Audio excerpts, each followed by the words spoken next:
you.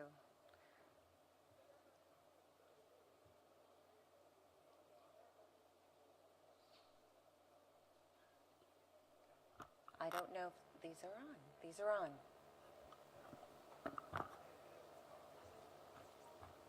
Fantastic. Good morning, everybody. Wonderful to see you here. I can't tell you how thrilled I am to be chairing this session on learning and empowerment of youth and women. Anyone who knows me knows these are my absolute favorite topics. And I'm especially proud to be talking about these compelling issues in the context of GCARD, because the message that I think GCard is making loud and clear to all of us is that we're not talking about agricultural research as business as usual. We're looking forward towards transformational agriculture. And that's agriculture that's relevant, sustainable, innovative, integrative, collaborative, and very importantly, inclusive and gender responsive. To get transformational agriculture, we have to have ARD actors who are empowered. Cultivating a new generation of agricultural entrepreneurs, technicians, researchers and scientists, educators and leaders is strategically important. Transformational agriculture will happen when youth and women are well represented and well equipped for the challenge. We've titled this session, Learning and the Empowerment of Youth and Women, and the terms learning and empowerment are used intentionally. We're here today to learn from an incredible set of implementers, a lot of different experience that you'll be hearing from today, and I'm sure we're going to learn a lot. Capacity development is defined as a process whereby people, organizations, and a society as a whole unleash, strengthen, create, adopt, and maintain capacity over time. That's what we're after. So in this session, we aim to jointly create together collective actions and measures that will help attract, inspire, and empower young people and women for transformative agriculture. As we go through the panels today, I'll be asking key questions. What are the success factors for empowering youth in agriculture research and development? What are the success factors for empowering women? And where are these the same and where are they different? And what tools can we use to track real progress? What programs, projects, networks could be linked to help ensure the greatest degree of learning and impact? And before we're done today, we want to have jointly agreed on 2 or 3 collective actions that we propose for the 2012-2014 period. When we meet again in GCard in 2014, what are the results we want to show up to share?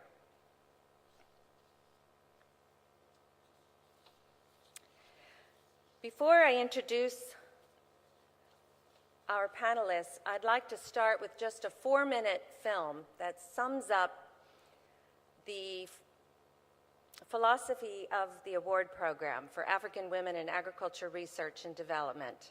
Rather than give a presentation, I just want you to watch this for 4 minutes and hope that it gives us a good start.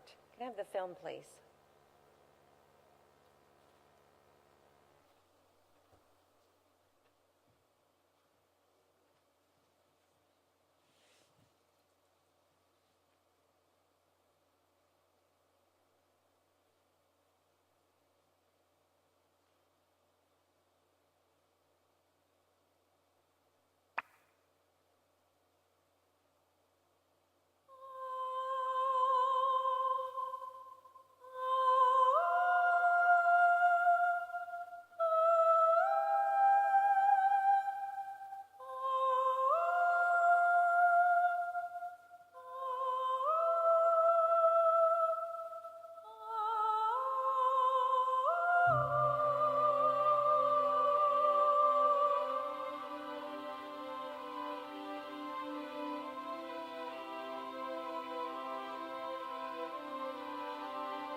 I'm very proud to say that at Award we have 250 themas today and reaching nearly 200 institutions throughout the continent with a focus on empowerment of individuals to make a difference.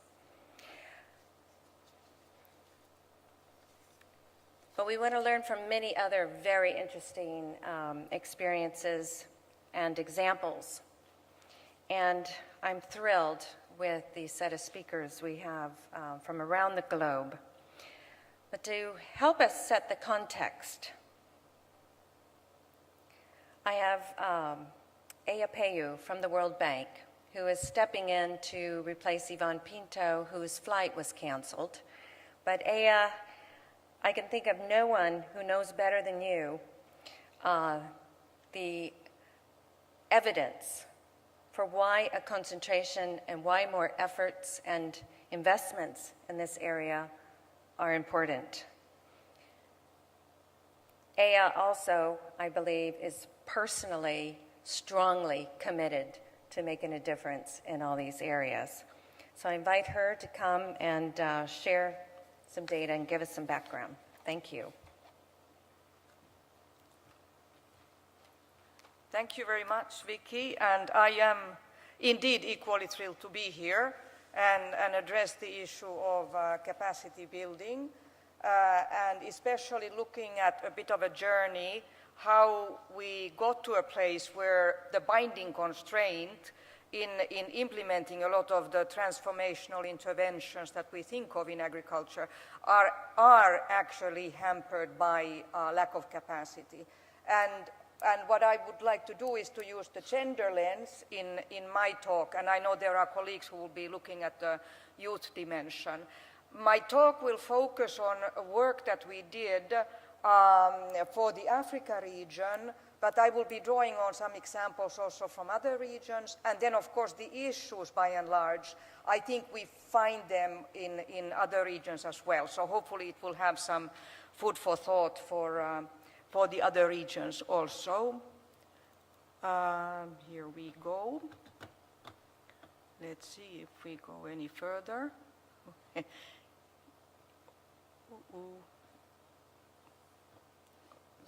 Let me see. How do I get this to? Oh, shoot. Can you have somebody to?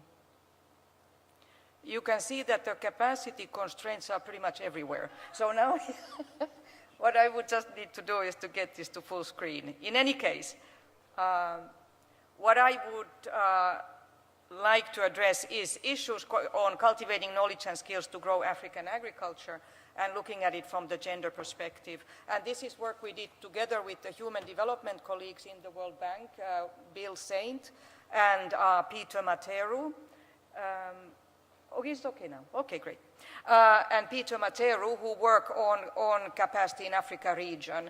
And I come from the Agriculture and Environmental Services Department, so the more technical center department in the bank. So we come at it from wanting to do knowledge-intensive interventions in agriculture. And we've been talking about that 10, 15 years, and all of a sudden we realized that, oh boy, the binding constraint that we have is indeed the capacity on the ground. We are drawing on the same people, same expertise, which is wonderful and it's growing in Africa, but our point is that we need to do more to be able to scale up the work that we are engaged in. Okay. Pardon? Oh, this thing? Okay, the only thing is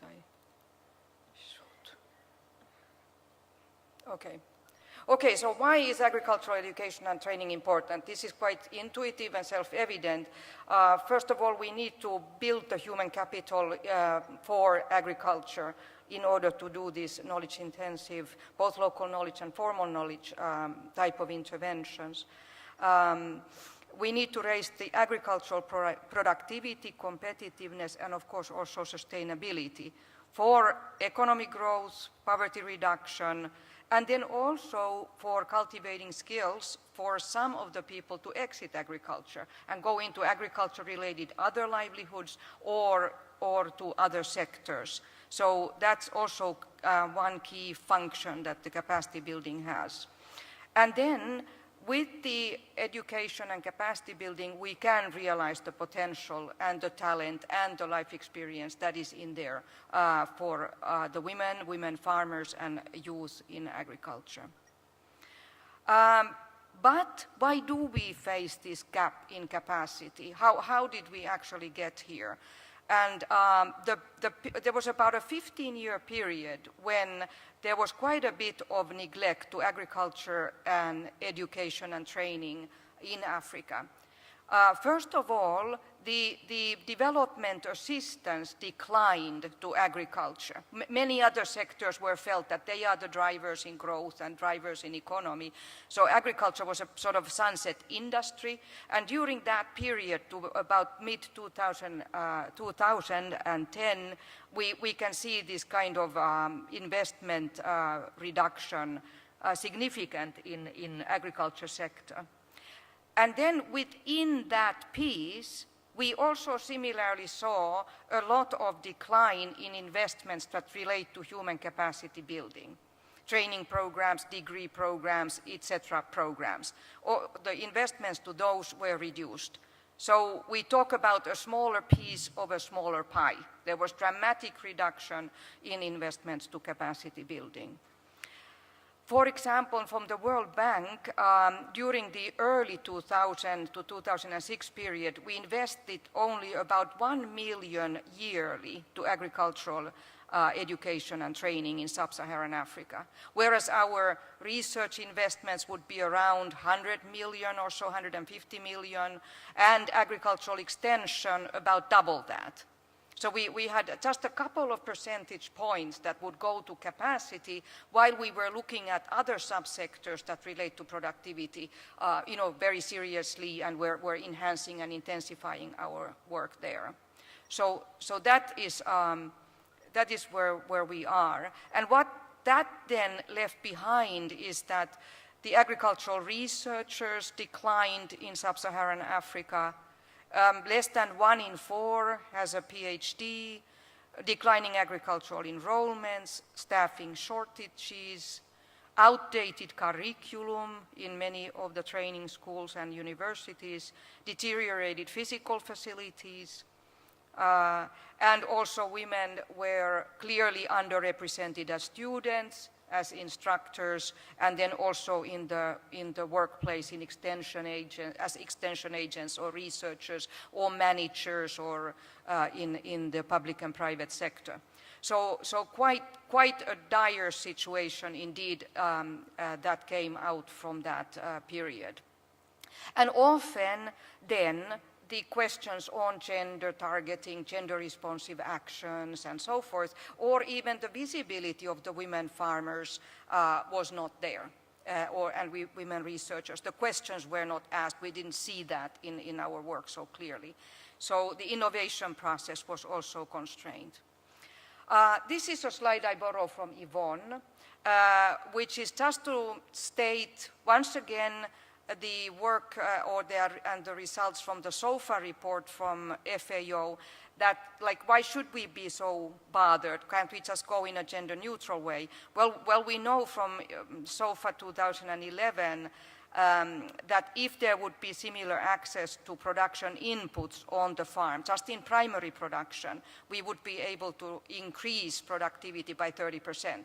If you think of some other intervention, let's say that I want to develop another drought-resistant variety, and you would get 30% reduction in yield cap or 30% increase in yield, that would be very dramatic. So this is really a dimension that even in those kinds of efficiency terms makes sense.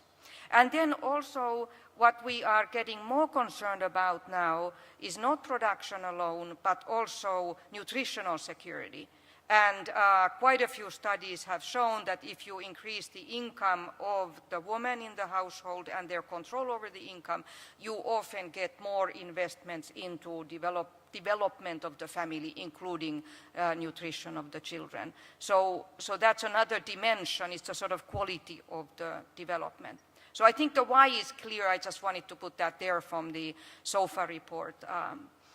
Okay, this data is from about 10 years back. I looked at the ASTI update that Ninke Beintema has worked on, and in fact the numbers there are some percentage points change, but we are still in very similar situation in terms of male and female enrollments in agricultural sciences. And all fields of study. So we can see that there is quite asymmetry in terms of women enrolled in these programs. If you then look at a bit deeper into the curriculum of agriculture, there are very few courses there that look at household nutrition, water and sanitation, hygiene, things that are very important for the household, and also even financial management at the household level, which for example, in agricultural extension curriculum in United States is a very, very big item, and also consumer studies, or collective action ability, and so forth, like joining producer organizations, and so forth. So there's quite very little attention to those kinds of dimensions. And then there are not very clear career tracks for for women in many of these programs. And for example, the Home Economics Extension Service that we are now surveying together with Christine Davis from GFRAS, we're doing a scoping study to see how many countries still have these Home Economics Extension services, and would there be an opportunity to strengthen and upscale those. And we can see that there are nucleuses of these here and there, but the strength indeed needs to be built. And also, there is an IFPRI study when we were very interested in those uptake pathways in the CGIAR context. They looked at how much of the women graduates from are used as a means of effecting change, of doing the transformation and serving as change agents. There's very little evidence of that. The programs like Vicky is leading, they're not very many. Okay, then going from the graduates into the actual research staff by degree, we can see a similar issue in terms of women in the research staff.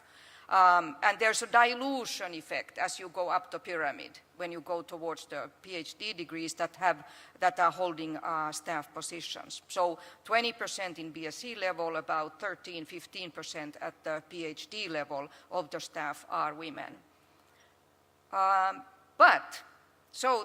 Those were very difficult times, and we have realized it. We have contributed a little bit to the visibility of this issue, and we feel that there is now an era of opportunity. And we see it now in Africa's own strategic planning to the NEPAD first, and then the CARD process, that's sort of how do we implement the NEPAD aspiration. And there, our concern is mainly the Pillar 4, which is relating to research and extension and so forth. So there is continent-wide planning process in place. Also in the WDR 2008, Agriculture for Development, the issue of capacity was raised, and quite significantly so. That helped the global community to see it more clearly. The SOFA report is emphasizing gender in agriculture and has wonderful wealth of data and wealth of insights to articulate this issue. And also our WDR 2012, the Gender in Development report, which is not specifically to ag sector, but it looks at gender in development in general. And the main emphasis there is, or the underpinning concept is, to look at things that do not change even if you have economic growth. So one can have economic growth, or a country can have economic growth, but you can still have inequitable economic growth if you don't explicitly look at things like gender asymmetry or age factors. Okay. And then the G20, the process that was started by the French government and continued with the Mexican government, had a special focus on capacity building in its communication and set of recommendations for the G20 countries. So it's also raised at the higher political level. CGIAR gender strategy and the mainstreaming efforts into the CRPs. This is also a helpful piece in the context where we are this week.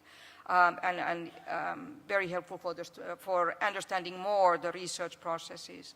And we see research of agricultural investments by the donor community. For example, in the bank in 2004, we invested something like 4 or 5 billion a year to agriculture. And now our aspiration is, and we have been investing already 7 to 8 billion a year. And that's our goal going forward. So foreign assistance is there. And then there are already initiatives that are emerging in this space. The team effort, for example, with Ruforum and ANAFE and FARA to understand the curriculum issues, the HR issues, and the assessment of capacity. Tropical Action Platform by FAO and other development partners that's being designed to specifically be a kind of a clearinghouse for information on this, and FARA's work on capacity assessment, and of course the award program. So there are already initiatives there that we can draw on and work through. So, so we are in an era of opportunity. Now, in our study, I'll just walk through a couple of major highlights in terms of the kind of results in terms of what we should do. One thing that we feel quite important is that rather than viewing the delineation of curriculum and training in the older disciplinary way, we would like to see it more embedded in an innovation system where you have players like private sector and demand created by them for workforce, other linkages to NGOs that are working in rural sector and so forth. So the issue of agricultural innovation system as a frame is an angle that we feel very attracted to. Collaboration and coordination, communication channels, and especially bringing the different stakeholders together in governance of the educational institutions and in implementation of the programs. And diversity, age diversity, ethnic diversity, and so forth, diversity, gender diversity, improves innovation. Different cognitive structures that are there in critical mass help the innovation processes. So we need to understand a bit more the inclusive dimension. And this indeed has been done here in Latin America, in Brazil. Such a linkage to the private sector was made. And also in Malaysia, the demand in the labor force and in the market influenced and was linked very much with the agricultural research and universities. Modernizing curriculum, applied learning is something that we feel that is very important. Problem orientation, and the fact that agriculture is much more than production. It's marketing, finance, post-harvest, agribusiness, NRM, rural institutions and organization. So there's quite a few new dimensions that relate to the humans and the institutions operating in the space. It's not only maize and cows and so forth. That's of course important disciplinary mix, but you have other issues that one needs to be concerned about. And all of these, of course, have a gender dimension. And again, this has been done with success here and in some of the Asian countries. Also in Africa, there are leaders wherefrom we can learn. There is a case study from Benin that is implementing and integrating many of these dimensions. So we can draw on that expertise. So just collectively, in the supply side, recruitment policies, affirmative action, special programs and tailored programs, gender-responsive curriculum, and of course scholarships can boost female enrollment. And in the demand side, any programs or investments that we do there could enhance and could look at specifically the recruitment issues through the gender lens. So in both sides, there is opportunities to increase the training and employment of women graduates. And it's been, again, we have some success stories, for example, from Malawi, where many of these dimensions were indeed integrated in their programs. Then one point that we often talk about tertiary education, or in development we say that we have focused before on primary and on secondary, but not so much on tertiary education. And that's indeed true, and it's very good to go to the tertiary level. However, I think it's important to look at also the post-secondary diploma and certificate training, because often with that level of training you can quicker reskill for those skills that are needed in the workplace. And then in-service training, continuing education, first of all, in the science skills and in the technical skills, but also in the softer skills of collective action, communication, empowerment. And award is a very good example for all of us, and maybe elements of it. We just met with Vicky and some colleagues in the bank to see if some of the elements in award could be upscaled through, for example, our investments. So to conclude, I think that we have now a unique opportunity to support agricultural in education and training and to mainstream gender. And I think this opportunity might not in this way come very soon again. So I think it would be good to seize the opportunity and to be able to really develop the critical mass of women experts and scientists in Africa and also in other regions. We need to do advocacy with the international agencies and national governments. So indeed, if we can get to some actionable steps, that would be very helpful, for example, through this context. And then scope and see where there's opportunities to scale out is a quick win or at least a strategic opportunity we should not let go. And then to coordinate with our regional, the SROs, with the national governments that are interested in this agenda, and with the development partners to have a very strong concerted action. And I think this way we can have, we can go from 200 themas to 200,000 of them in agriculture. Thank you very much.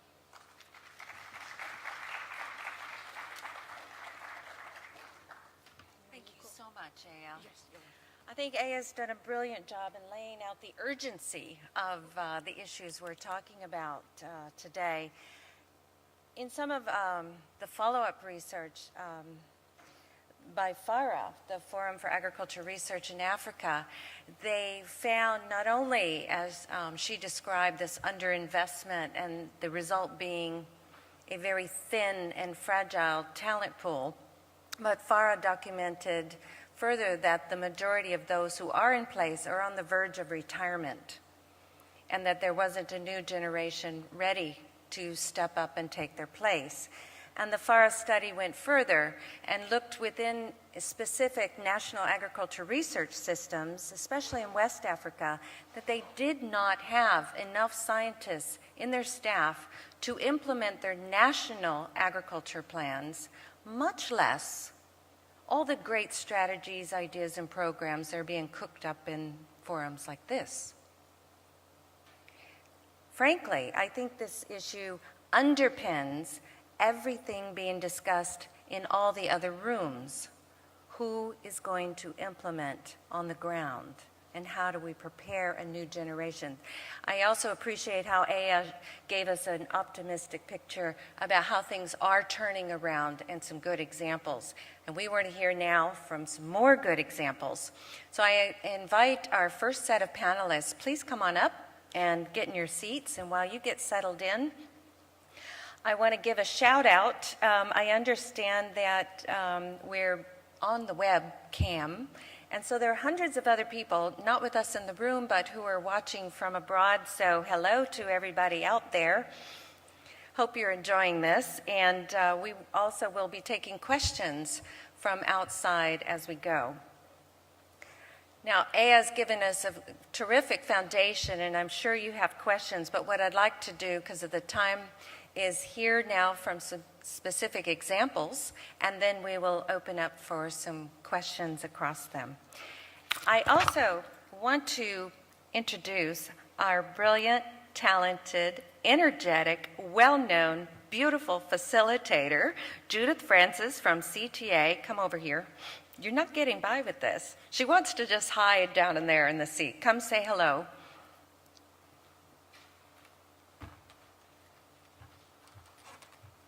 Thank you very much, Vicky. And ladies and gentlemen, I speak a lot, but I don't speak much. And when Vicky was introducing herself, she said that there are two key words that are dear to her heart. And there are two key words which are also dear to my heart: science and innovation. And we cannot have innovation without learning and empowerment. So thank you very much, Vicky, and you'll be hearing more from me later. We certainly will, and we look forward to it. Thank you, Judith. The way we've organized the panels is we're going to start first from hearing from a producer, and then we're going to hear from youth, and then we're working our way to the institutions. But I'm very happy to introduce our first speaker, Keely Holder, from the Produce Growers Corporation in Barbados. And come on up, and we'll try to find your presentation. Sorry, I don't know. Oops.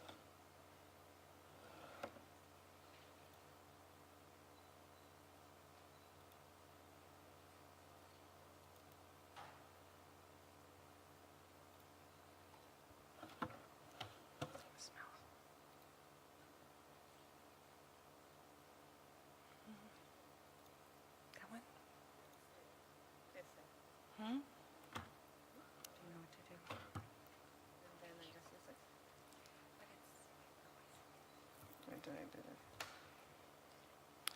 Okay, good morning, everyone. My name is Keely Holder, as Vicky would have said. And interestingly enough, I'm not just a farmer, but I'm also a farmer representative and a farmer leader, and I'm also a scientist. So I come bringing a very wide perspective to the whole issue of learning and empowerment of women and youth in agriculture. And I want to talk to you today from a Caribbean perspective, because we know that the different regions all tend to have their own nuances. And in the Caribbean, when we talk about Caribbean women in business, we start to see some very interesting trends emerging. And first of all, we find that women are not socialized to be leaders and risk takers in the Caribbean context. And they tend to start businesses more out of necessity, and not because they have a strong desire for ownership. So in general, women tend to be micro or small business owners. When it comes to running a farm, because of the long hours that you have to put in every day, generally we find that it is not attractive to women, specifically women who have responsibilities, whether it is they have siblings to take care of, children, or maybe elderly parents. Additionally, in terms of running the farm, it also tends to be a capital-intensive activity. And we're talking in the small-scale context where a farm in the Caribbean tends to be on average about 5 acres or less. So generally, this risk tends to be too great for women with responsibilities. Now, when we start to look at youth in comparison in agriculture, there are a lot more opportunities, and there are opportunities, and it's different between older females and youth, and I'm going to group young males and females and youth separate from older females, because what we find because of the colonialism context of agriculture is that we tend to have a strong reminder of poverty and colonialism and slavery that tends to be best forgotten or ignored when it comes to the older generation. And so older women, I find, tend to also have some of those issues, and it makes it more difficult for them to be more active players in terms of being farmers in the Caribbean context. In contrast, when you look at the opportunities and you look at the smart agriculture that's emerging today, for youth, it tends to be a lot more exciting, fulfilling, financially rewarding, and socially acceptable. And this has become a big issue because generally, as children, many young people are being encouraged or discouraged by their parents not to get involved in agriculture. That now we're seeing a shift, and I'm finding more and more of my contemporaries and colleagues from university have all been indicating that this is something that they're very interested in, and there's a lot more push and promotion for this at all levels.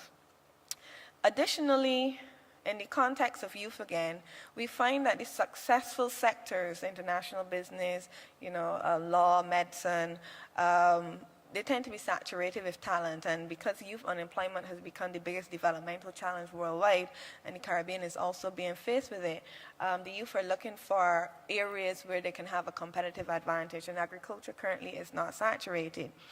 Additionally, because youth are generally more ardent about creating dynamic solutions to complex problems, they will also gravitate towards agriculture because there's a hidden complexity that very often we don't see.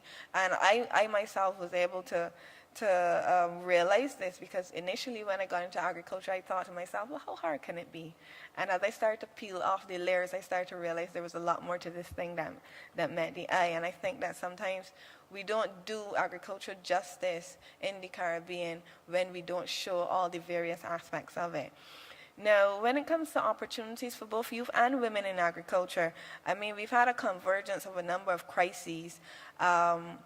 Food, oil, economic, environmental, and health crises are all upon us, and it has really been a great opportunity for a push for agriculture in this time because we all know that agriculture thrives in a recession, and so there's been a lot of positive media coverage about the need for food and nutrition security and things of that nature. And so the debates are very intensive, and very often we are seeing lots of coverage from the media with regard to doing more in agriculture, and also our ministries are being more responsive with regard to that.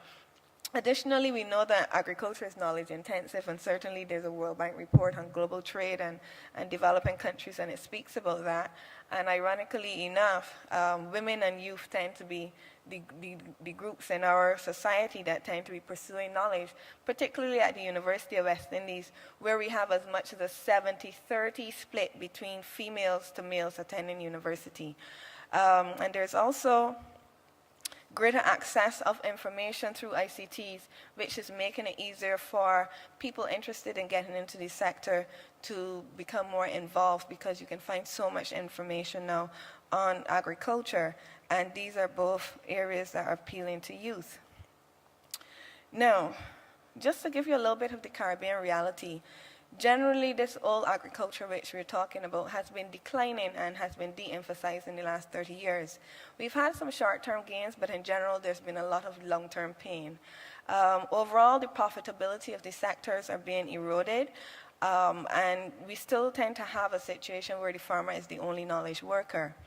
It is generally not business-driven. A lot of part-time activity occurs in the sector, and there are generally few opportunities for private professionals and researchers. And there's also little opportunity to observe globally competitive farm institutions. So how are you going to get youth or women or people to be interested in something where they can't see long-term successful enterprises functioning? And so obviously we're not very competitive in terms of either recruiting or keeping the talent.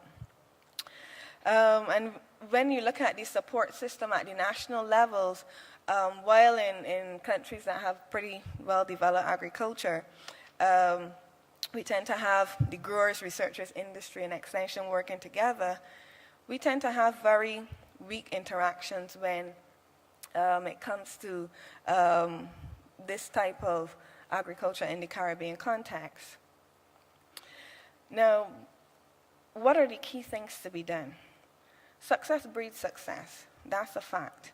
And therefore, if we want to break this cycle, if we want to get more youth and women involved in agriculture, then we have to breed the success in the sector because the sector itself has challenges. So we can't address the issues of youth and women without addressing the issues of the sector.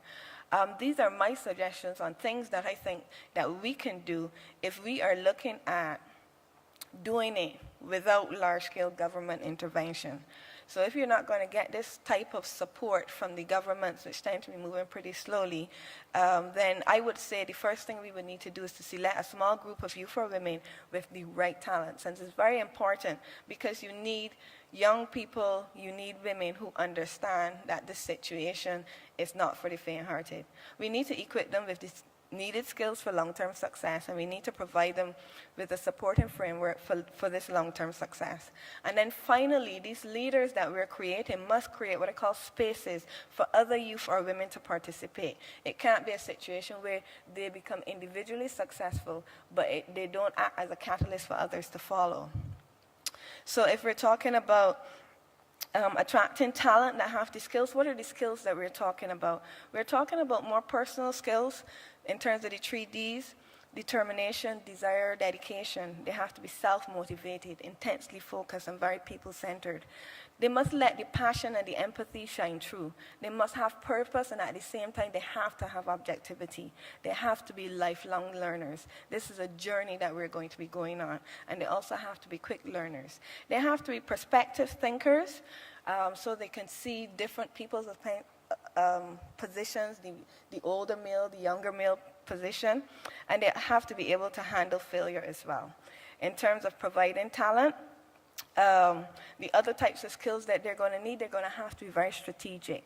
We're going to have to engage in problem solving and have analytical skills, leadership and team building, negotiating and decision making, time management, especially for women with responsibilities. Knowledge management is absolutely necessary, and in terms of knowledge management, ability to filter and find relevant information quickly, and global literacy.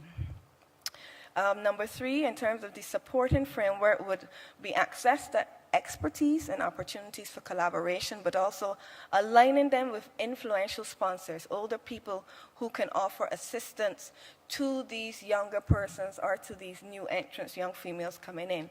And in terms of mentorship, we have to find people with the knowledge, both tacit and explicit, and also the experience, and we don't want to waste their time. We need to listen a lot more and talk a little less. And we also need to make sure that we don't let gender or age be an obstacle from acquiring this knowledge. And we need to learn more than they need to teach us, so we need to understand that.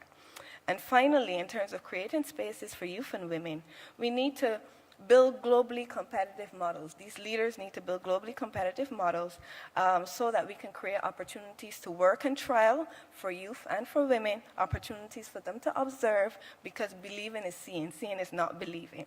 And we need to build smart partnerships, and ultimately we will break the short-term gain cycle and create a new cycle of success and long-term sustainability. Thank you.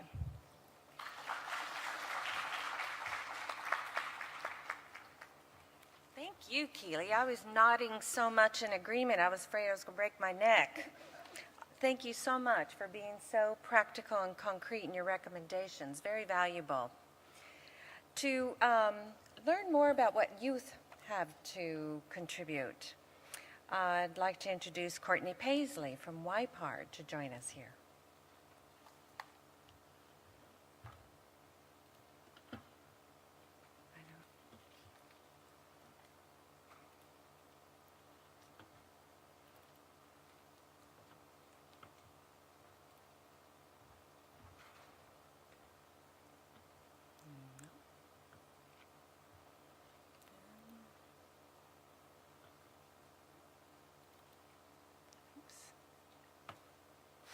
Okay. It's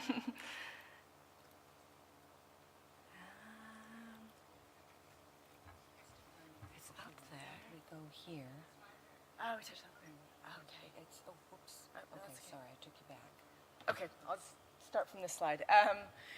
Basically, hi, my name's Courtney Paisley, and I'm from YPARD, which is the Young Professionals Platform for Agricultural Research for Development. And what I'm going to present to you today is the outcomes of a session that we had on Sunday, which was looking at bringing the youth voice into this GCARD process and looking to provide some recommendations and some action points for what we can do as a group here. I wanted to start with this slide, which actually comes from the award in ASTI data, and it's looking at the aging population. This is from a research institution in Senegal. And if you look at the light blue, that's the under 31s. If you look at the green, it's the 31 to 40. The white is the 41 to 50 age group, and the dark green is the 51 to 60 age group. And I'm just showing this just to give you a bit of a background, to just show you how critical this is right now. We have all these people who are going to retire very, very soon. And, as was discussed already, who's going to come in and take over this? How is the learning going to pass on to these young people? Also, there's also the very striking female and male charts there too, but that's not in my presentation. Just quickly, what is YPARD? We are a global platform of young professionals under 40 years of age who are active in agricultural research for development. And we're a movement by youth, for agricultural development. A quick snapshot of the GCARD roadmap, looking at agriculture as an aging and undervalued profession in many countries, and special attention must be given to encouraging young people into careers in all aspects of agricultural research for development. And it is important that young people themselves help express what changes are needed in agricultural education and incentives to make careers more attractive and valued and better recognize the range of roles now required in AR4D. So what we did in order to prepare for this session is we held an e-discussion on the YPARD website, really to engage a lot of the young people who weren't able to come here today. And we looked at a couple different topics, which included value and reward systems for attracting young people into agriculture, as well as agricultural curriculum reform, and looking at what are those skills and competencies that are needed by young people to succeed in the agricultural sector today. And we did this, at the first GCARD, there was a young researcher seminar, and we really want to institutionalize the youth voice into the GCARD process, which is why we also decided to have this session on Sunday.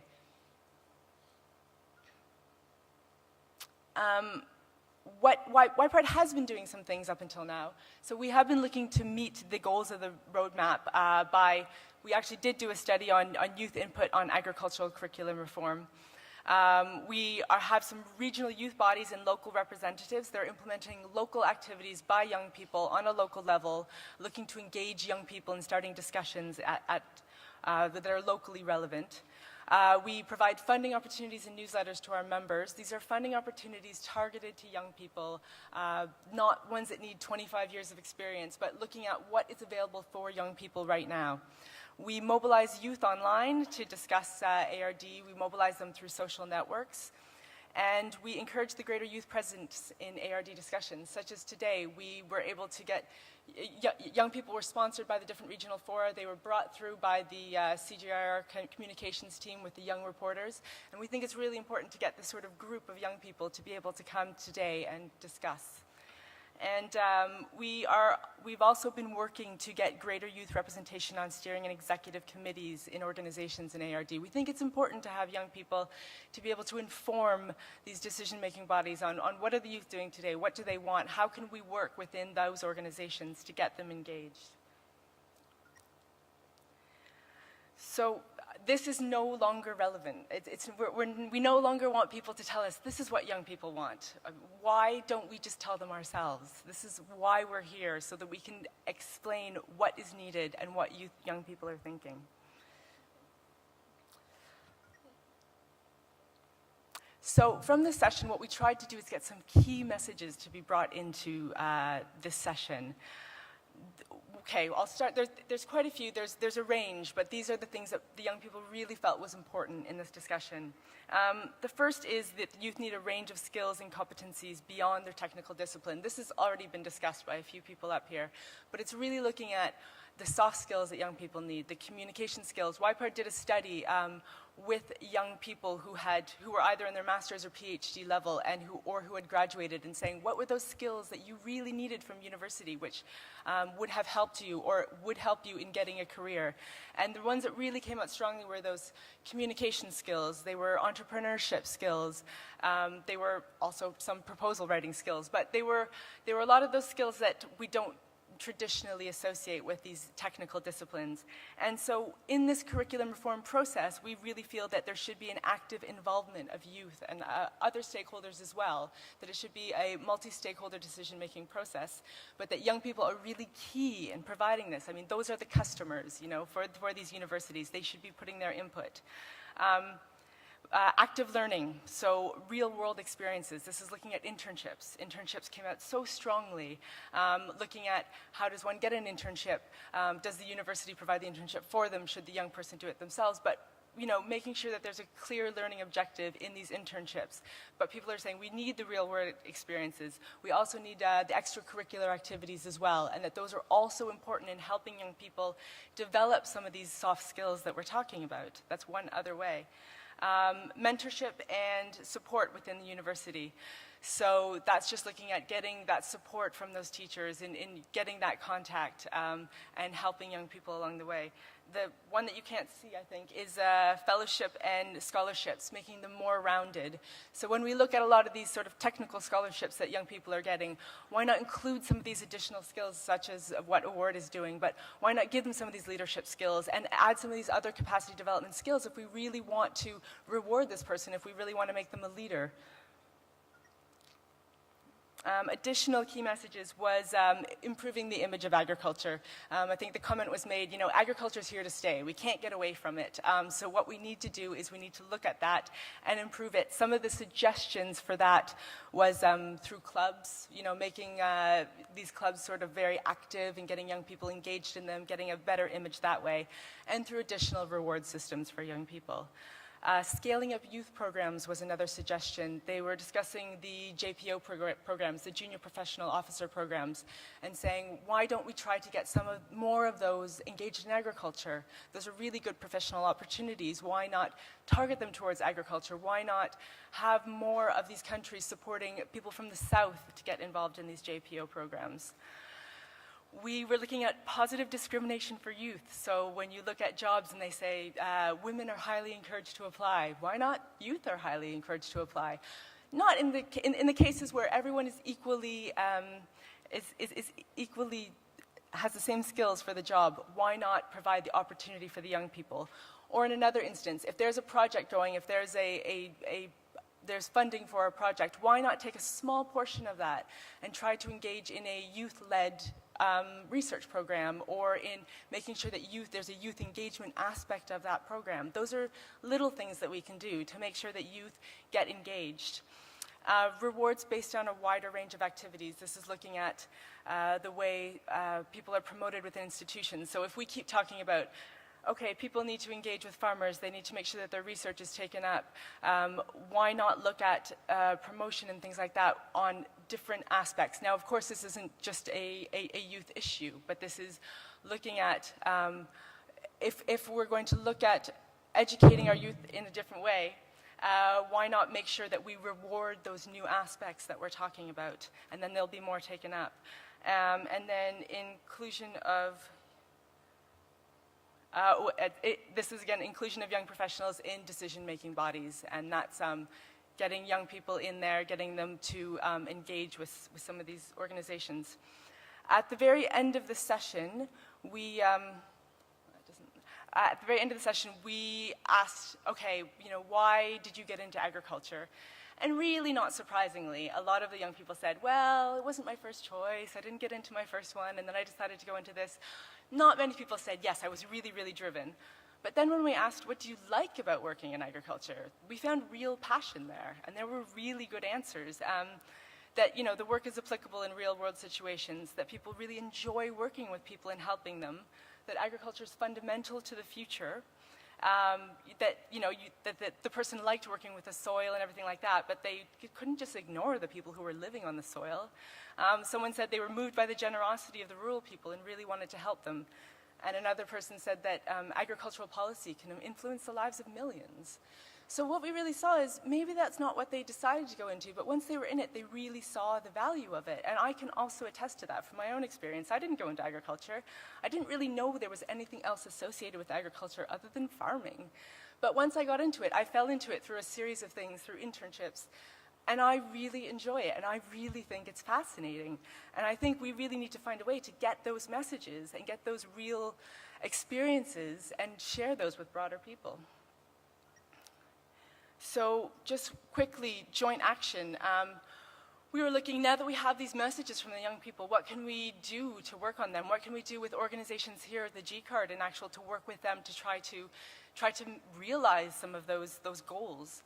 And one is, again, building on this youth input on skills and competencies in ARD and education. So working perhaps with alumni networks and really getting them to give their feedback to the universities, to give more information on specific programs on, again, what skills did you really need? What do you find you really need in your job, so that we can really influence that and get the youth input, which is critical. Again, and then in that process, that youth is one of those stakeholders when agricultural tertiary education, when the curriculum is being changed, when it's being reformed. Again, this is from Didier, but also linking with other marginalized groups to give to give youth a bigger voice. So that's like this session today where we have youth and women, where there are certain areas where we're saying that we need to change. And so where we can, why don't we partner together? And we look at these groups that are saying the same things and try to work together. More local action on youth voice and reward systems. So it was felt that a lot of rewards are really locally relevant. And what we can really do is try to support some young people in regional areas, in local areas, to identify the rewards that are important for them in that local context and to help them to implement some of those. The importance of internships came up again and again. So looking at what are the different types of internships that people are providing, what are the young people getting from those types of internships? Can we identify internships that give real-world experience that will help them to be better when they, help them to be more relevant when they actually graduate? Perhaps we can look at studies and looking at those different types. And promote comprehensive fellowships and scholarships with strong capacity building components. Those are things that we can do here. People who implement these, people who work on them, that we can actually work on. And the last one on the bottom there was youth in steering committees or advising these decision-making bodies, just informing them what's going on. And that's at ypard.net. You can sign up, young professionals and senior professionals as well.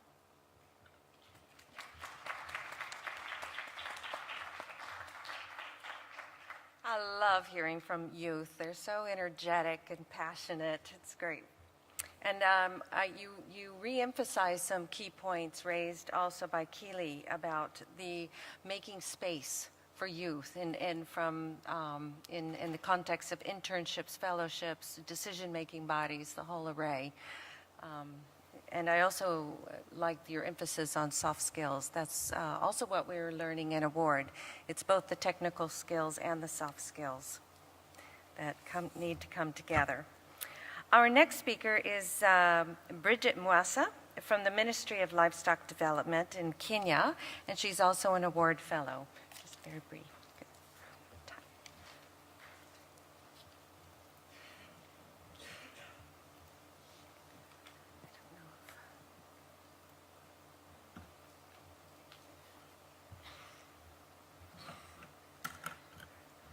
Thank you, Vicky, and Courtney and Keely. Listening to Courtney, I was really sad that I wasn't able to make it for the youth meeting because there's a lot of what she's saying that I can relate to, and I was just smiling as she was giving her presentation. I'm like, those are some of the challenges that I went to as I went through as a young person and as a woman in agricultural research. So this is quite interesting for me to hear all this, and I wish I was there to have, interacted a lot more. So to begin the presentation, my name is Bridget Mwasa. I'm an Award Fellow, and I'm also a veterinarian. I work for the Kenyan government, and I'm fortunate to actually be doing a research placement at the moment at Embrapa in Brazil. And I think I'll be talking a little bit about some of the experiences that I've learned in empowering young people and women that I have learned from being in Embrapa. So to begin with, I want to look at what are some of the success factors that I have seen in empowering young people and the youth. And I want to draw for some of my experiences being as a young person and a woman and going through vet school. What were some of the challenges that I had as a young person? And hopefully I can give some insight into what are the things that we can do to empower more young people and to empower more women. So as I look back to when I joined veterinary school, there were very few women. I think if some of you were here in the presentation yesterday, I mentioned we were only about 20 women in a class of 106. And one of the points I got from Keely was, how did we get into vet school? I was fortunate that I was actually passionate about animals and I wanted to go into agriculture, but a lot of the people who got into vet school were because they missed getting into medical school, and the next best choice was to get into veterinary school because you get the doctor title at the end. Wrong reasons, but they were there anyway. But one of the two key things that we lacked being in veterinary school was we had no mentors, and above all, we had very few role models. We didn't really. There are a lot of lectures, and the image in agriculture, which again I was smiling as you were talking, is very poor. You know, young people weren't really interested to get into agriculture because the role models that we had in agriculture were not, you know, didn't portray the image that young people, you know, want to see, which is unfortunate, but young people, you know, wanted to see that this is a fulfilling career, that's something I can make out of myself, but this is what we really lacked. And for the women especially, we lacked female role models to show us that we can have a fulfilling career in agriculture. In the 5 years I was in veterinary school, there were only about 5 female lecturers that we had, and not very many of them were approachable. You know, we didn't have time to interact, and in such a big class and very few women, they never particularly, you know, took the time to, you know, interact with the female students and encourage them. But I'm glad to say that in the last couple of years, back at my university, this has changed a little bit, because I did see the problem in some sense that when people graduated from their first degree, there was very little motivation to go into the graduate degrees, and in some years you'd have like one person going back for a graduate degree, and they wondered that what was the disconnect. And then I was very lucky that in my previous university they started encouraging, and they formed small group of mentorships that you'd have a lecturer assigned to a group of students, and every year the mentors would change, and they would, you know, sort of work with the students throughout the year, and this has been something positive. It's encouraged. When I have the opportunity of interacting with my university very often, and I see that the numbers of women have increased,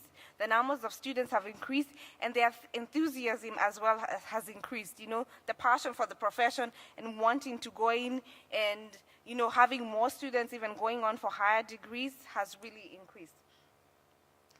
So some of the motivations for women and youth are very similar, especially at a younger age, and I think this has come out clearly with all the other presentations. So to look at what are some of the programs and networks that have been successful.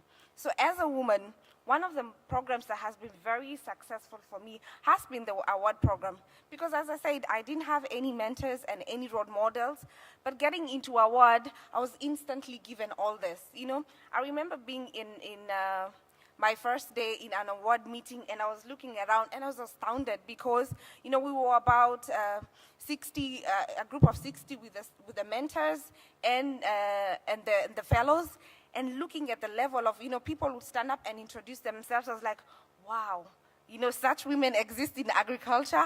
I didn't know. So award offered this for me and showed me that, you know what, because I just finished my master's degree, and I was like, okay, fine, I'm going to try and really keep into this. But here I was given an option of seeing women who were making it in agriculture, and just as I was thinking of this presentation, I remember watching the US presidential debate a while back, and there was a joke people kept on making after the last debate.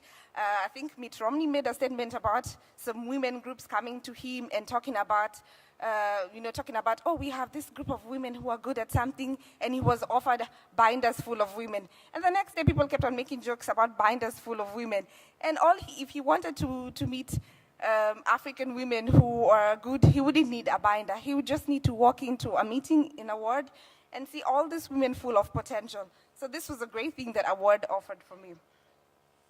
So moving on, what are some of the things that we can learn from my South-to-South collaboration that I have seen that have worked very well in empowering young people? So one of the key things that I learned from Embrapa, that I work alongside graduate students as well as undergraduate students. And the level that the undergraduate students were allowed to do research was astounding, because some of the undergraduate students actually have small projects, and it gives them an entry into science, and it allows them to see what the scientific field can be like, and gives them an opportunity to decide, is this something I want, and it opens up the opportunity. So this was quite positive for me to see in Embrapa, that a lot of the graduate students actually undergraduate students had opportunity to do small science projects, teach them about science skills, and build their confidence that they wanted to go more into science. So I would like to sum up by giving some recommendations on what more can be done. Obviously, programs like Award have been very successful in empowering African women. But there's a bit of a challenge because you see, so far only 250 women have been through this program. There have been a lot more other women who've benefited through, secondary, because as award fellows, we get to mentor other junior fellows, and they benefit from this as well. We get to do role modeling events, and young people, we go to high schools and talk to young people. We can go to your former school and encourage them to have careers in science. So this has been quite helpful. But you see that sometimes this might not be enough, and it gets to only a group of women, and especially the group of women who apply. But what happens to the other women who are out in the field who don't have this opportunity? And one of the things I took from Aya's presentation was that if you, she gave a slide showing that the number of undergraduate students to the master's students to the PhD, when you were looking at women, went on decreasing. An advantage that award has is that it trains, thank you, okay, I'm a bit short. Okay, sorry. An advantage that award has is that it trains the undergraduate students. So this is a critical point, and it gets to them and empowers them to continue on their careers. But it's also important to look at our institutions back home and see what lessons can we learn from programs such as award? How can we incorporate this to be able to empower more young people and more women, especially into science? And I think some of the recommendations that I would like to give to this panel, to this group of people going ahead, is that we need to think of more methods of how we can incorporate these programs, mentorship, empowerment programs, into our institutions back home to make it sort of a daily, way of life, to empower more women at an earlier age, and women who don't have access to programs such as award then have a chance to continue in science. Thank you.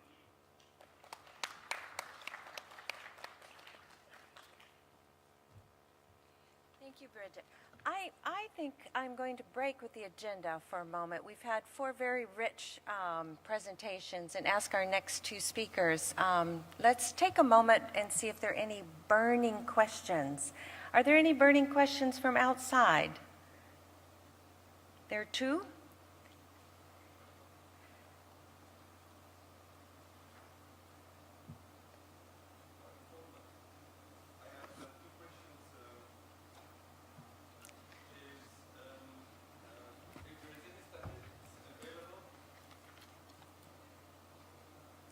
Sorry. Thank you, Vicky. I have 2 questions from outside. The first one, if there is any statistics available on the involvement of women in a different range of agricultural sectors, starting from the extension services all the way up to lecturers at the university, across the globe by region. And then somebody else is asking for examples, taking award and YPART as 2 examples of ways to encourage women and youth in engagement, but they're asking for practical success stories to take as an example to further encourage the engagement of youth and women in agriculture. Thank you. Thank you.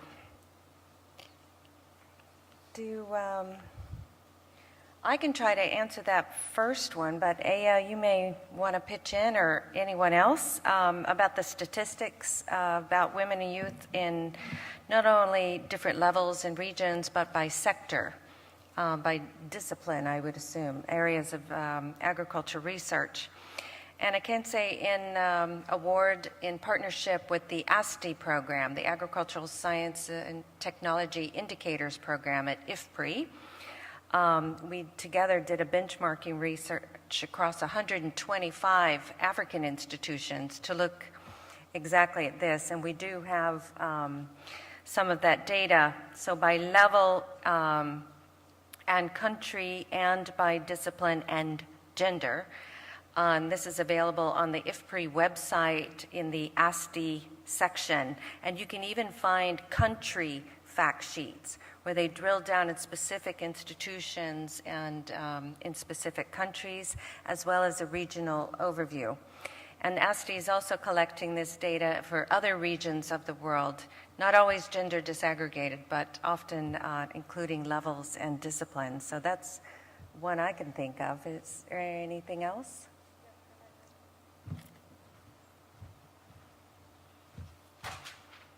Yeah, thank you.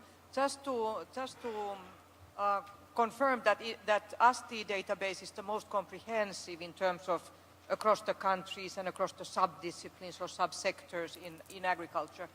Also, there are, of course, studies that are not pooled together, but there are studies by the different countries and by different agencies, like FAO, for example, that has collected some of this kind of data. And in our Cultivating Skills for African Agriculture, in the background documents for that study, we have, not totally comprehensive, but we have more added information on the different subsectors. It's, by the way, a very relevant question in the sense that if we don't have comprehensive data that we will all speak from or speak to, it will be very hard to have evidence base for strategies going forward. So this might be something, an action, that we need to think about. All right, and Jenny Day-Dupric from the audience.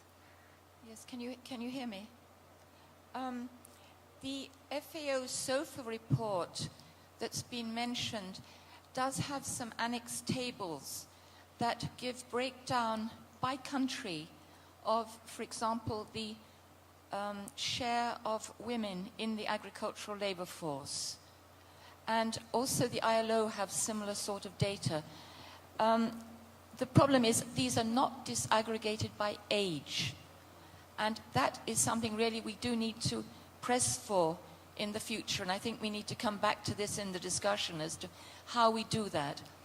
Then there's been a recent study by the World Bank, FAO, and the World Fish Center in 2010 called The Hidden Harvests, the Global Contribution of Capture Fisheries, published by the World Bank. And this gives data by region on the share of women in fisheries. And to say that globally, women do 47% of the work in the fisheries sector. This is amazing. Most people think of fishing as a male activity, but it's not. Women fish, they even use boats, but they don't normally do the deep sea fishing, but they're very heavily involved in processing, for example, and marketing. Now, again, that data is not age disaggregated. And just one other thing on this, the data do not give the data are not usually disaggregated by status. In other words, the data, for example, in the SOFA on the share of women in the labor force don't say how many of those women or what the percentage of those women are unpaid family laborers or they're entrepreneurs or they're workers, wage laborers, for example, or whether they're managers. And even within the wage labor force, I'm afraid there's very little quantitative data, but the studies that do exist show basically women are in the unskilled jobs and the men are in the managerial jobs. Okay, thank you, Jenny. Very important points. A lot of the data included in SOFA drew from the same ASTI data sets. And if you go to the ASTI website and drill down, you can find the age breakdown for some of those data sets. It's there. But you're correct, there isn't by the status that you mentioned. That I've never seen. So, anyone else there?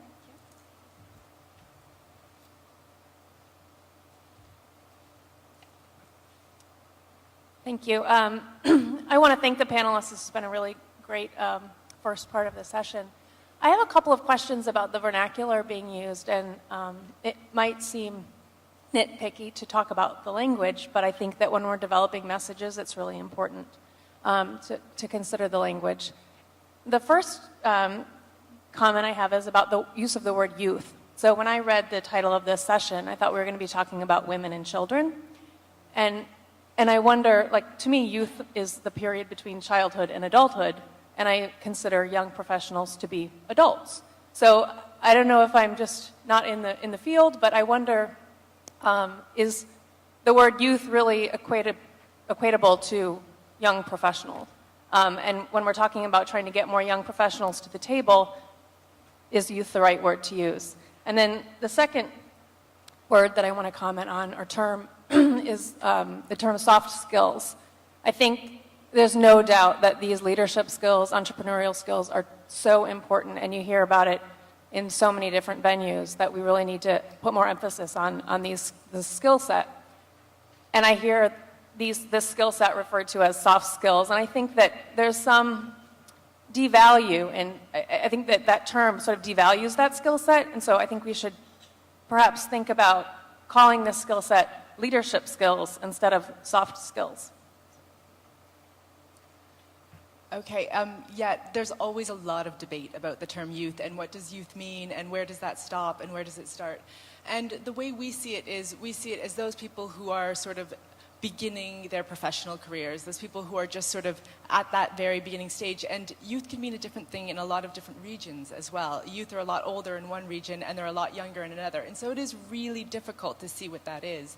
But what we're seeing is we really use it as those people who are just starting their careers, who really need that support in order to, one, stay in agriculture if they're already in it, but then also to develop themselves and to be able to sort of see where they want to get and to be successful in those areas.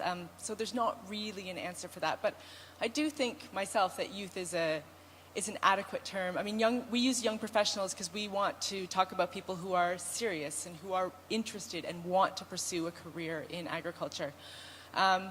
I wanted to quickly comment on that question from success stories of young people.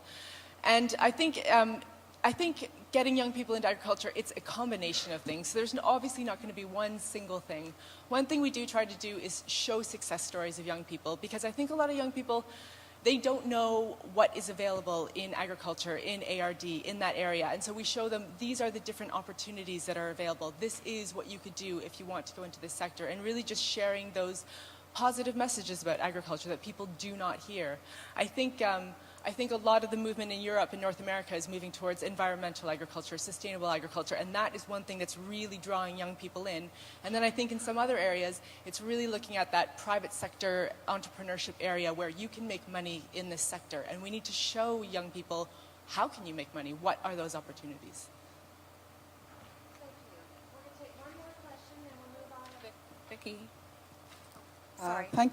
Thank you very much. Mine is not a question, is a comment. I think I want to appreciate the discussion going on here. But I just want to indicate that at institutional level, some of the data we are talking about is available by gender and even by age.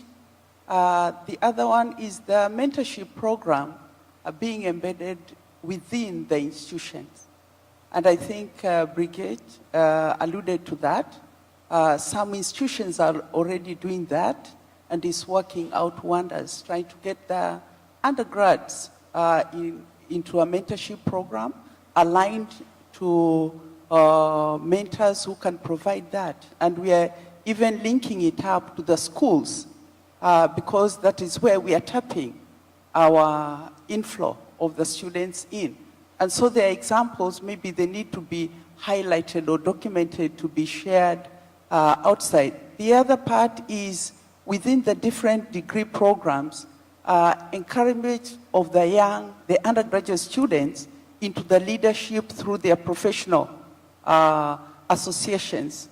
For instance, like where Brigitte went through, we have a very active VSA, VET, Students Association, which is clearly linked and is supported by management with little facilitation to be able to do the activities. So there are some components which are there, and they are attracting the young female students to participate, because earlier they saw leadership in a negative way, but now they're attracting young female students to join into the leadership. In addition, also institutions are opening up the voices of the young by embedding them. We call them political student leadership, who join management in serious meetings. So I think the examples, they need to be documented and maybe refined or shared around. Thank you very much for the good work. Thank you, Agnes. And Keely wanting to make a comment, and then we're going to... Thanks so much, Vicky. Just to respond to a few things. Again, when we talk about youth in the context of agriculture, because the average age of a farmer or researcher tends to be in the 45 and up, we're generally talking about youth anyway, or young persons who are less than 35 to about 40 years of age. So I think you have to contextualize when we talk about youth in agriculture.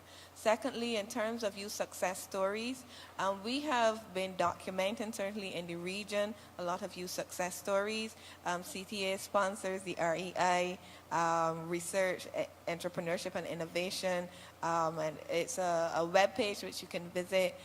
Judith, perhaps you'll give the exact link to it, but we have been highlighting our champions of the month, and very often they tend to be young people as well as females in agriculture who are doing fantastic things in the region. So I just wanted to add that.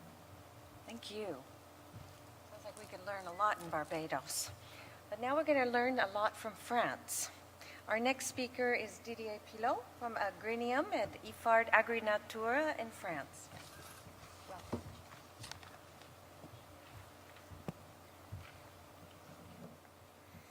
Thank you, Vicky.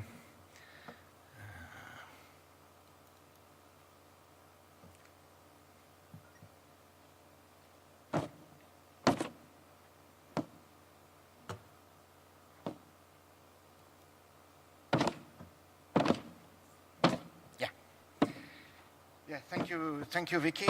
So I'm coming in that debate after a very active presentation from the youth, and it's always difficult to be an old and a male after such a presentation, but I try to play my role, and I would like to give you some views from the universities with regard to that debate that is open today. When you, Madam Chair, asked us to prepare some few words, I was wondering what I'm going to say in 10 minutes with regard to the huge challenges that we have to face with regard to the reform of tertiary agricultural education. And I decided to concentrate on one point, which I thought was maybe even more relevant than the other ones. It is what I call linking our education with the real world. And that comes just after a number of calls raised by the previous speakers in that meeting for more linkage between the universities, the training, and the social and economic stakeholders.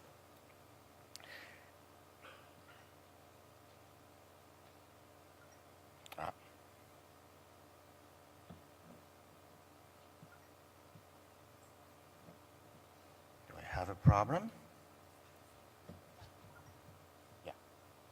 Okay, so what I'm going to present in four parts.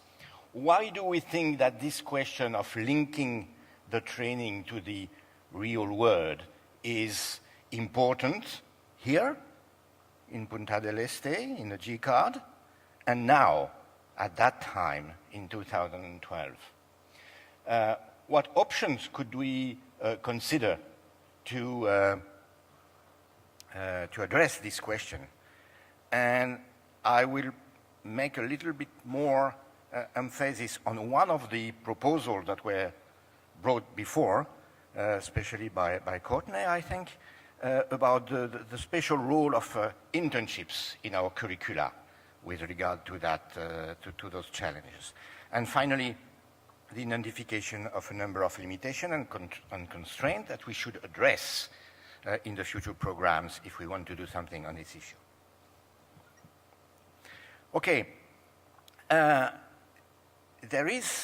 are a number of actions that are currently started in the domain of moving ahead in tertiary agricultural education to make tertiary education more responsive to the needs that you all have mentioned.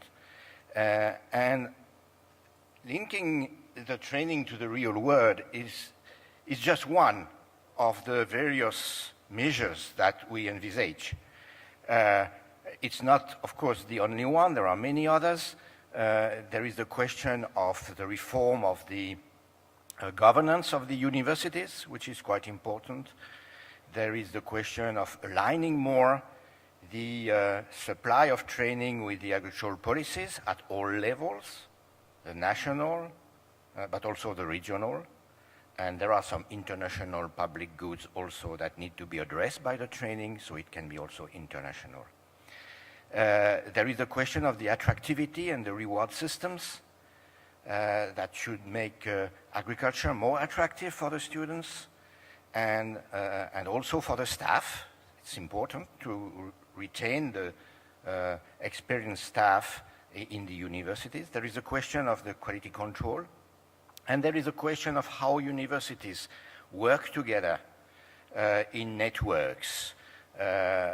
More and more, the way we're seeing the future is that individual university will be embedded in networks on various disciplines, on various topics, with poles of excellence exchanging with others, and that kind of systems. So in such a vision, the question of the mobility of students among universities, the question of the mobility and exchange of staff is also one very important point. Let me say that all those issues are addressed currently. I think we have really moved forward since the last GCARD, especially in Africa. The universities themselves are really now organized to address those challenges and to start a process of reform of their systems. I'm less aware of what's happening in the other continents, but I use that opportunity to call for the colleagues from Latin America, from Asia, from the Caucasus, for all the other regions represented in this GCARD, so that we could start a similar process in the other continents. I'm not going to present what's happening in Africa, because this is the topic of another parallel session, but that was mentioned by Heyu when she mentioned the Team Africa process. Okay, among the challenges that are addressed in this set of reforms, making the training systems more relevant to the needs of the professional sector and the future employers is a key issue. Everybody knows, I'm sure that you will share that idea, that universities are academic bodies, and that for various reasons, academic bodies tend to reproduce themselves by themselves, and that there is a need of a political encouragement for opening the universities to non-academic questions, non-academic stakeholders, and especially those who are the future employers of our graduates. And this is reinforced by the fact that we have been looking to a number of tracer studies done among our alumni network, and there were a number of surveys, e-consultations, and last Saturday we did compare here in a pre-event, specially devoted to that. We did compare all those results, and it's very, very clear that all insist on the same points, is that there is a feeling among the youth and among the alumni that the universities are not enough preparing the students in those soft skills that Courtney was mentioning earlier. Capacities of communications, capacities of negotiations, leading negotiations between stakeholders, problem solving, moderating meetings, managing groups, all those are skills that are needed when our graduates start their professional experience. Of course, a number of those studies also say, well, it's good to reinforce those soft skills and transversal skills, transversal competences, but this should not be a decrease of the level of the technical skills and competences that would be the cost of that. So we have to add those competences rather than replace the skills. So following that, there is a general call for reforming some curricula to make the universities more responsive to the needs. And we do think, and this is why we think it's good to speak about that now, that currently the context, the policy context in universities is very favorable to envisage some reforms of curricula to respond collectively to that. And last but not least, this is a topic which is very GCARD looking. Why? Because a number of reforms that I mentioned before were dealing with the internal organization of universities. Linking with the real world means linking with the stakeholders outside the universities. And the stakeholders outside the universities, they are there.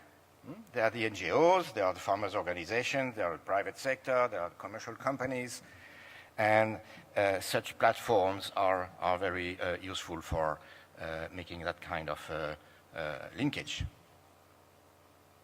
Okay, I'm not going to give any silver bullet solution for all universities in all continents on how to link better the tertiary education with the real world.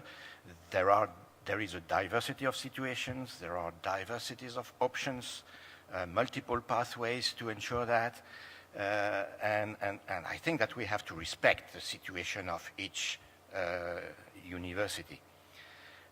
Anyway, all the action that can be combined to go in that direction could imply increasing the role of internships and field work being done by the students during their studies.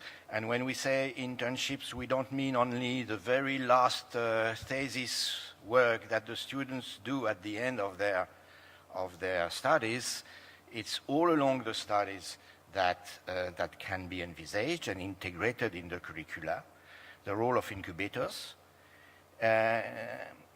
Ask more the professionals in activity to come and teach within the universities and to contribute to the courses.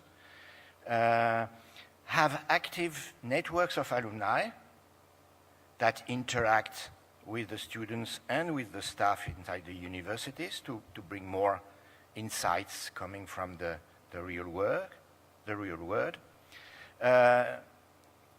There shouldn't be any new course developed in our universities without a serious analysis of the learning outcomes that is done with the professional representatives.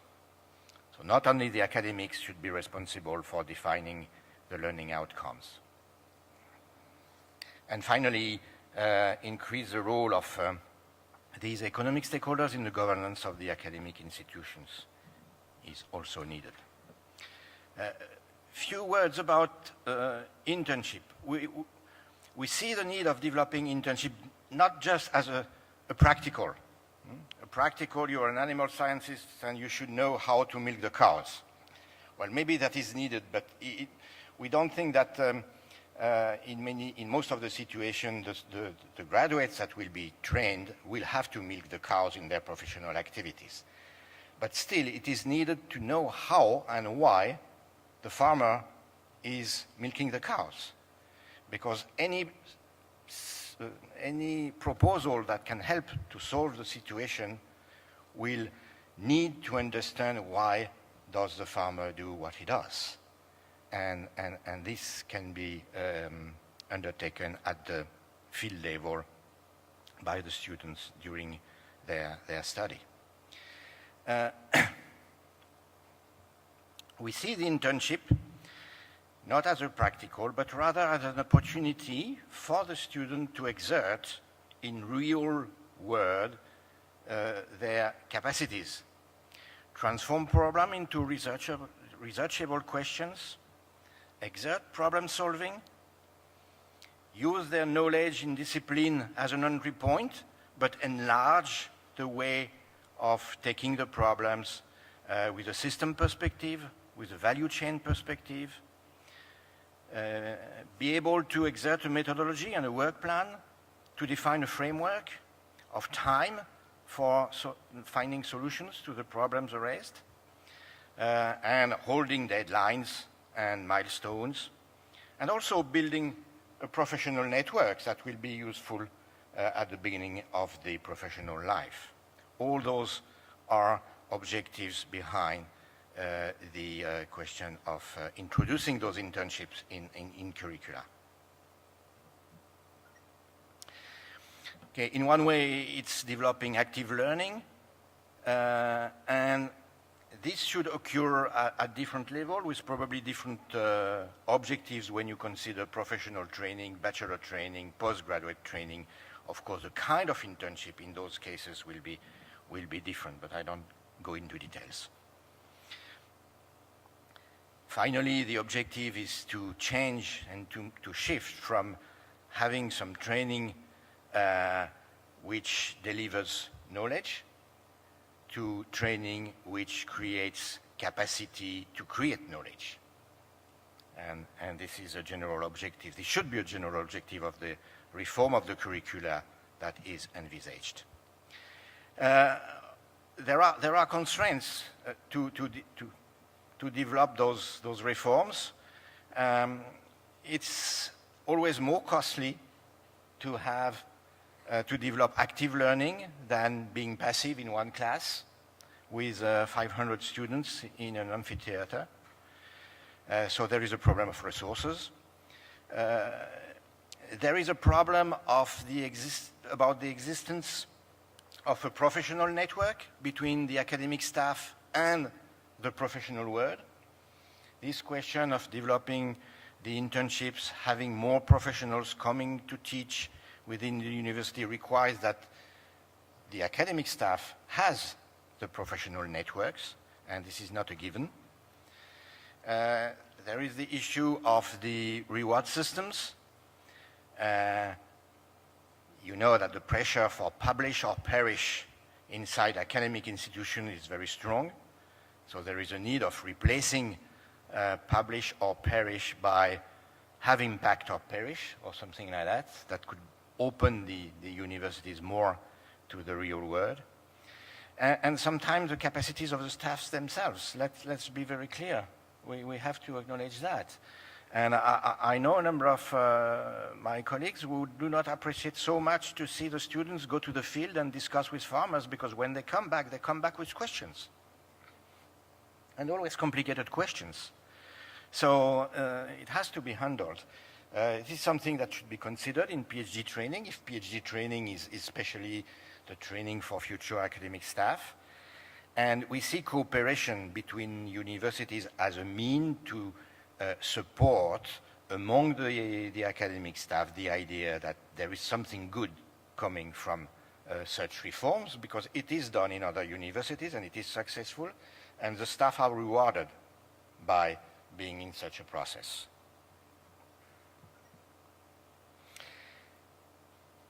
Thank you very much. If I have to finish by some proposals, because that was the terms of reference, I would say that I see it possible in the current context that in the next 2 years, altogether, we take the objective of being collectively involved in the reform of, let's say, 100 curricula, representing different geographic situations, disciplinary orientations, levels, bachelor, master, PhD. The context is favorable for that, and this could be included at least in Africa in the Team Africa process, and if there are similar actions and processes that are open in the other continents, then the door would be open for such a program. Thank you very much.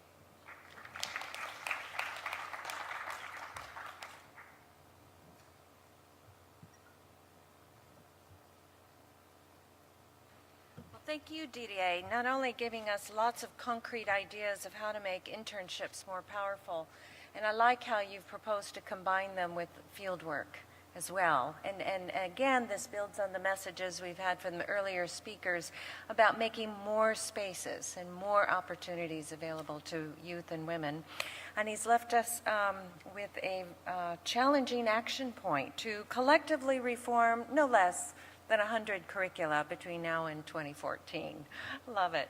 Great. We're going to have one more speaker, and then I promise we're going to break for coffee. But we now move from France to India, where we have the privilege of having Krishna Srinath, who is the Directorate of Research of Women in Agriculture for India. And she'll be sharing with us some results from the very important New Delhi conference. So welcome, Srinath.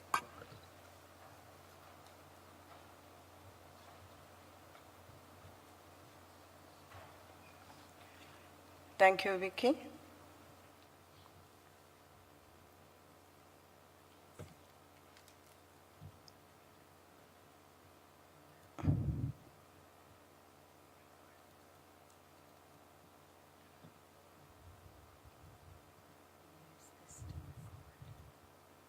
Why it's not coming full screen? It is not going full screen. Full screen. No.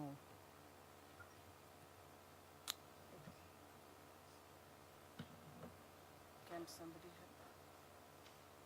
help? I'm not. There you are. You're there. Full screen. It is full screen everywhere else. Okay.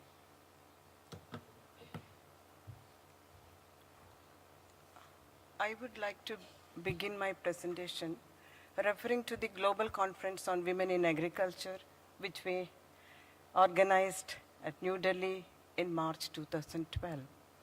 The conference was organized by Indian Council of Agricultural Research and the APARI, with a participation of 55 countries and 750 delegates.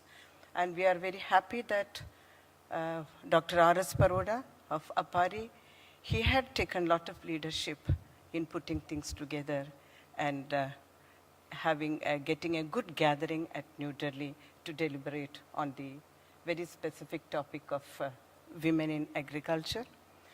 There are many recommendations, and the proceedings have been now distributed among you. Those who have not received it, kindly please have the copies are kept in the podium, the dais, so please collect it.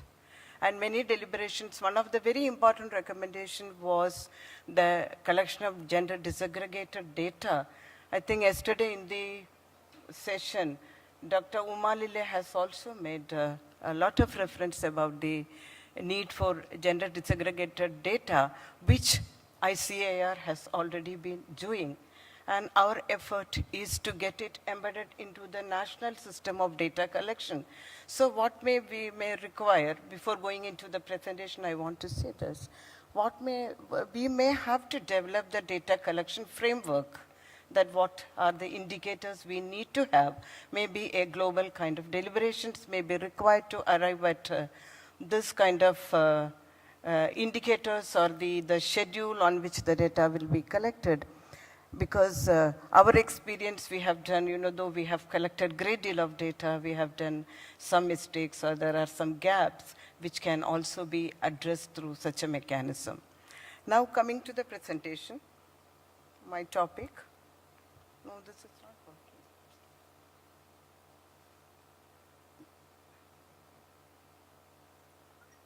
No, not working.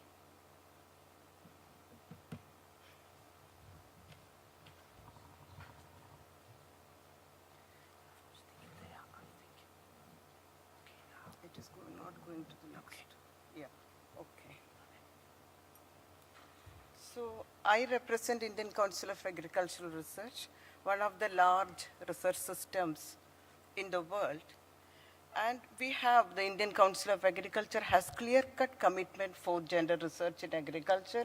We call it women in agriculture rather than gender in agriculture. We would like to refer to the subject as women in agriculture. The broad objective of our Women in Agriculture research is addressing gender issues and empowering youth and women in agriculture through well-informed research planning and policy making. And the strategies we follow at ICAR: gender-sensitive methodology, participatory approach, collective action by institutions. So these priority areas for action are progressive engendering of agriculture research and extension. In the ICAR, in the beginning, we had all subject matters like horticulture, crop science, livestock, fisheries, NRM, and other subjects. Later, social science research came into being, particularly with the introduction of the Agriculture Research Service, a scientific service which recruited scientists under various disciplines through a recruitment board. And the social science research, particularly extension, economics, and home science, were very important aspect of that particular system. And later we had the gender research also came into being slowly. We had the tradition of doing, studies on women in agriculture since 1961. And in 1988, we have documented about 500 studies on women in agriculture. There was an international conference on women in agriculture in 1988, organized by ICAR, again at New Delhi. And that time, this documentation was done. And then after this, during the International Decade of Women, we had a lot of studies, sporadic studies on women in agriculture taken up by various ICAR institutes, particularly dealing with commodity research. Then, we have the research, education, and extension continuum. Under education, the agricultural universities have also been taking up studies on women under their students' programs. And then we have the largest extension system or the knowledge dissemination system of Krishi Vijnan Kendras or the science centers at district level. There too we have a lot of emphasis on women in agriculture. So what we tend to understand is to identify, the objective is to identify gender issues, gender-specific constraints and gaps in agriculture, how gender issues and gaps affect women and agriculture growth and development, and also finding solutions to reduce gender gap and empower women in tune with the goals of agricultural development. Now, to develop and demonstrate science and technology-based models for women and youth in agriculture, because the directorate, which was established in 1996, I think India was the first pioneered to establish or institutionalize agriculture research by creating an institute on women in agriculture, which is in the state of Orissa in Bhubaneswar. And then again, the objectives or the aims are to develop and demonstrate science and technology-based models for women and youth in agriculture, create effective networks to leverage strengths of institutions and human resources, which is available in the NARS system of India, greater interaction and convergence between home science and other disciplines. I'm indeed very happy that the key speaker has made a reference to the home economics. The home economics is a home science we call in India is a forgotten subject now. And now we seem to, as we work more and more with women, we seem to realize the potentials of home science, because this is the only discipline which is mandated to directly work with the farm households and women, particularly when you talk about rural home economics or rural home science. Then we have the advantage of a sort of a multidisciplinary nature within the discipline, as it is capable of addressing food and nutrition, child development, family resource management, and then also extension women-friendly extension methods. So this is a very good subject, and I'm very happy that GCARD2 has surfaced this important subject so that a good follow can be there to strengthen it. And also the home science has taken a backseat because, when the IT-based educations developed in India, that fetched more paying jobs. And home science was always considered as a service-oriented discipline.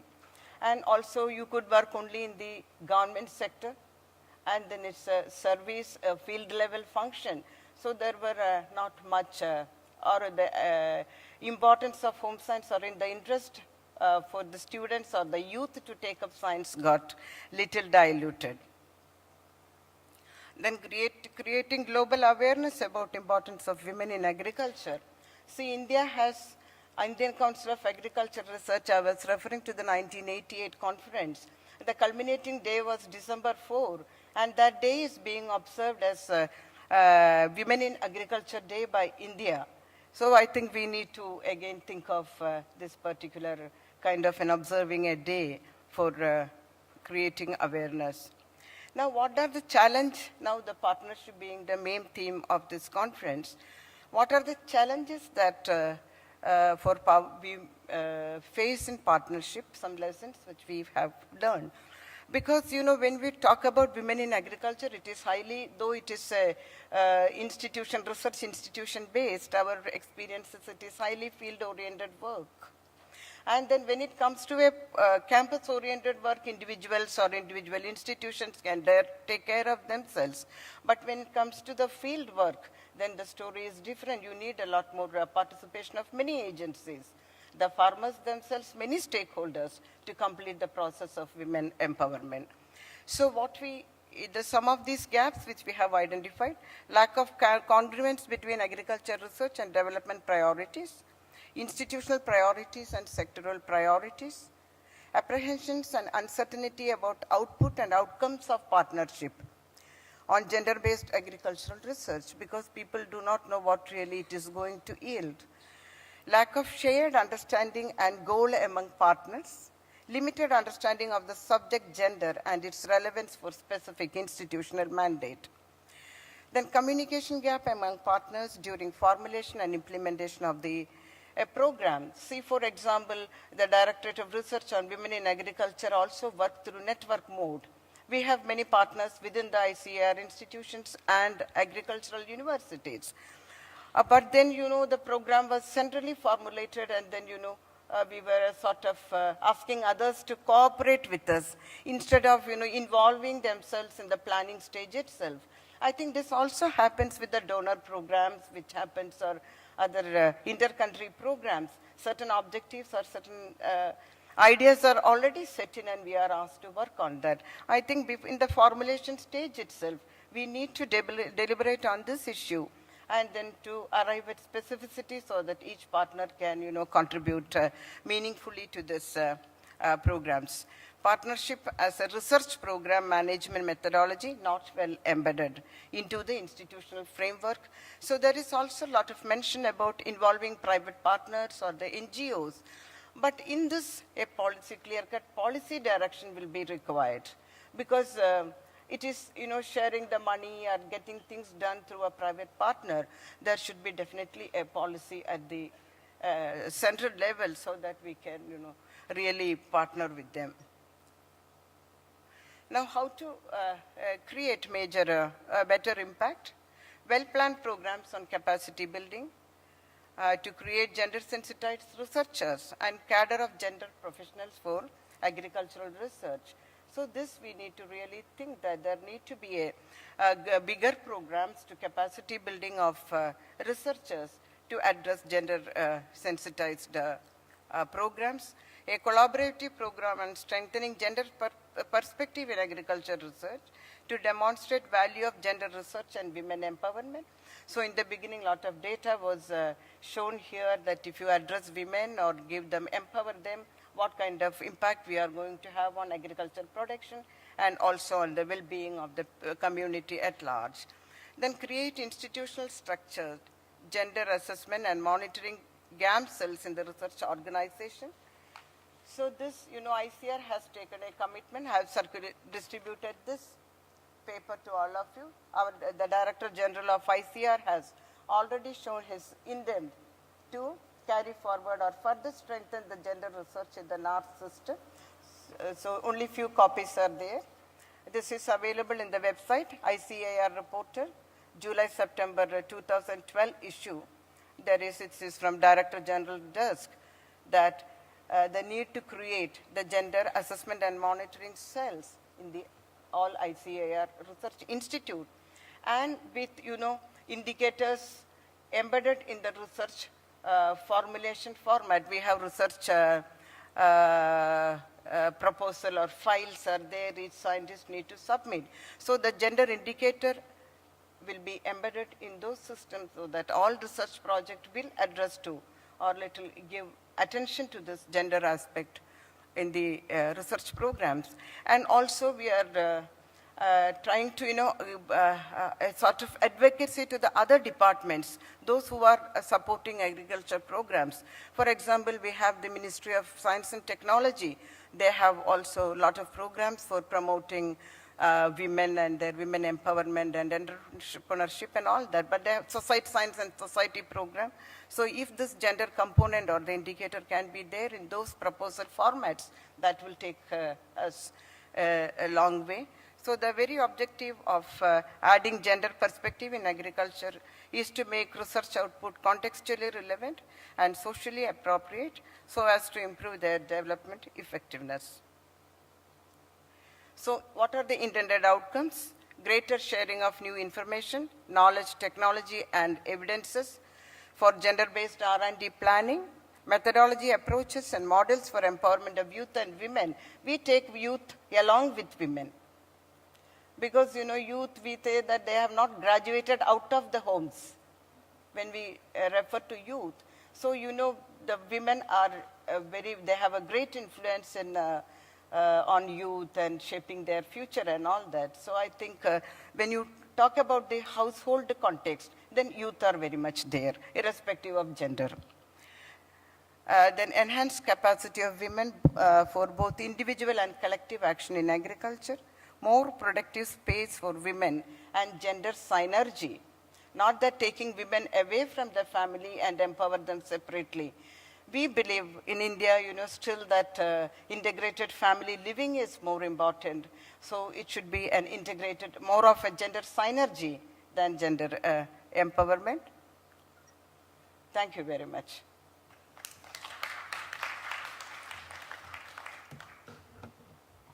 Thank you. That was terrific. I think she brought in some new points. One was the importance of social sciences, and also the practical applications through the home sciences. And you also gave very concrete examples of how institutionally you're creating change. It's actually quite exciting to see. Thank you very much. Well, everybody, we've gone from Washington, D.C., to Rome, to Barbados, to France, to India, and I bet you've worked up a thirst. So I propose we take a 15-minute coffee break, and then we will set up for the new panel. And I want to thank our panelists for this morning. Please join me in a hearty applause to them.